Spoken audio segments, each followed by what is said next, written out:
भाजप आमदार सुरेश धस यांनी परभणी प्रकरणामध्ये लुडबुड करू नये. न्याय मिळवण्यासाठी आम्ही खंबीर आहोत.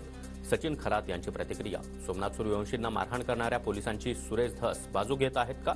सचिन खरात यांचा सवाल. सुरेश धस पूर्णपणे चुकीचं बोलले. असंच माफ करत राहिलं तर गुन्हेगार वाढतील. सूर्यवंशी कुटुंबियांची नाराजी. आपत्ती व्यवस्थापन समितीमध्ये देवेंद्र फडणवीस आणि अजित पवार यांचा समावेश. एकनाथ शिंदेंना मात्र स्थान नाही. शिंदेंवर आपत्ती ओढावल्याची विरोधकांची खोचक टीका. आपत्ती व्यवस्थापन समितीमध्ये कुठलाही बदल नाही. आपत्ती व्यवस्थापन समितीमध्ये शिंदेंना वगळल्याच्या प्रश्नावर मुख्यमंत्री फडणवीसांची प्रतिक्रिया. आपत्ती व्यवस्थापन समितीमध्ये एकनाथ शिंदेंना स्थान नाही. त्यावरून विरोधकांचा शिंदेंवर निशाणा.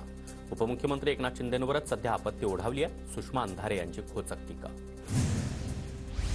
तर कुणाच्याही हातून चांगलं काम हो त्याला आमचा पाठिंबा असेल. संजय शिरसाट यांची प्रतिक्रिया.